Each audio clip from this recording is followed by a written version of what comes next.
తిరుపతికి మా అన్న అయితే వచ్చాడనమాట మమ్మల్ని పిక్ చేసుకోవడానికి. సో మేము డైరెక్ట్గా మా వదిన దగ్గరికి వెళ్ళి ఇంటికి వచ్చాము.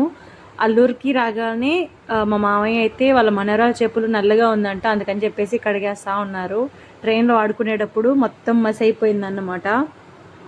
ఇంకా తర్వాత అయితే బ్రేక్ఫాస్ట్, ఇక్కడ రోడ్ సైడ్ జరిగే బ్రేక్ఫాస్ట్ అనమాట. తెచ్చుకొని ఎర్రకారం కలుపుకొని తింటే ఎంత బాగుందో. ఇలాంటి బ్రేక్ఫాస్ట్ అయితే అస్సలు దొరకదు అక్కడ, మనం ఇంట్లో చేసుకుంటే తప్ప.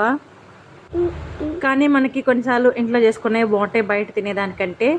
కానీ ఆ మజా వేరనమాట బయట తెచ్చుకొని తింటే తక్కువకి.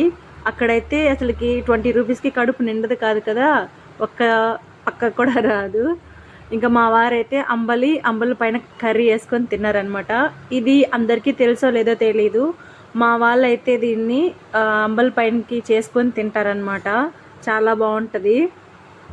ఏంది అంబలి నల్లగా ఉంది అని చెప్పేసి మావారు అంటా ఉన్నారు. ఆయనకి తెల్లగా ఉండాలన్నమాట, నల్లగా ఉంటే అస్సలు తినరు.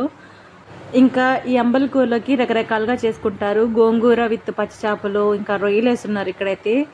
అండ్ మునగాకేస్తారు, ఇంకా స్ప్రింగ్ ఆనియన్స్ అవి కూడా వేస్తారు. ఏంది డబ్బా అనుకుంటున్నారా, స్వీట్స్ అనమాట. వచ్చేటప్పుడు ట్రైన్లో తీసుకున్నా ఇది. ఇంకా ఈ మనుగు పూలు చెక్కలో నేను ఇంట్లో చేసుకొచ్చాను. అవి నలిగి ఏడ పొడైపోతాయో అని చెప్పి ఈ విధంగా డబ్బాలో పెట్టుకొచ్చాను అనమాట.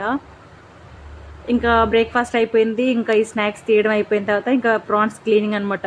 చాలా దోమలు వచ్చేసాయి. ఇవి టైగర్ ప్రాన్స్, ఎర్రగా ఉన్నాయని చెప్పి పాడయ్యాయి అనుకోదు, ఇవి రెడ్ కలర్ టైగర్ ప్రాన్స్ అంట.